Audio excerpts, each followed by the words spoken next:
Coucou à tous et bienvenue sur cette chaîne. On se retrouve aujourd'hui pour le 15e jour des idées de menu du mois d'octobre. Et tout comme la semaine dernière, on est dimanche donc on part en voyage. Aujourd'hui je vous amène en Argentine. C'est un pays qui m'attire beaucoup, que ce soit pour sa culture ou pour sa nourriture, donc je vous montre tout de suite 3 recettes traditionnelles de là-bas, sachant que sur les 3 il y en a une en anglais, mais avec Google Trad ça s'est traduit très facilement. Si vous avez un souci, n'hésitez pas à me le dire en commentaire et puis je vous enverrai des captures d'écran déjà traduites.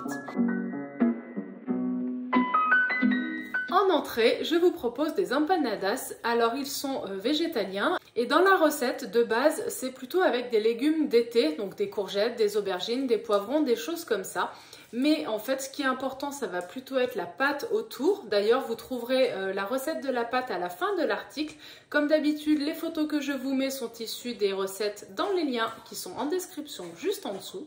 Et de fait, vous pouvez bien entendu les remplacer parce que vous avez sous la main et surtout dans le frigo, c'était un petit peu la ligne de conduite. J'aimerais bien que vous puissiez avoir des recettes faciles à reproduire chez vous, même si vous n'avez pas tous les ingrédients.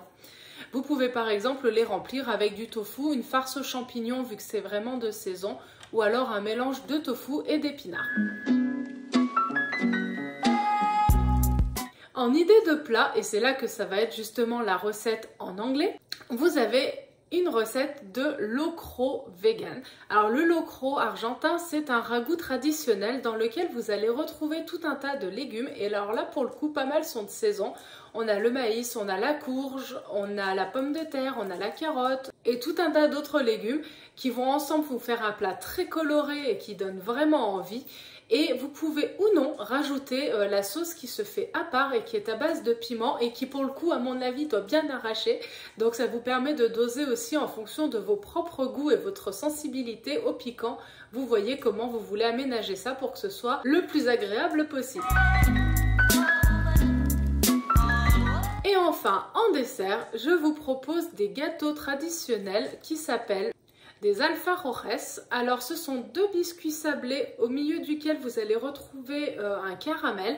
Alors ce que j'ai beaucoup aimé dans cette recette, c'est que le caramel est réalisé à base de dattes qui sont mixées avec du sucre, avec tout un tas de goûts différents. Il y a de la vanille je crois, enfin il y a pas mal de choses et je m'étais dit que ça apportait vraiment quelque chose de plus qu'un caramel traditionnel.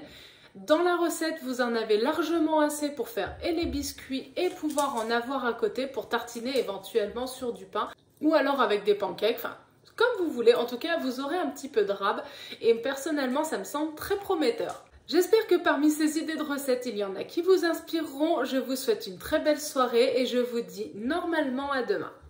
Bye bye. Donc, faut s'enlever madame. Allez, mets-toi là. Non. Pardon madame. Pardon madame. On va pas recommencer pareil. Oh oui, on va pas recommencer pareil.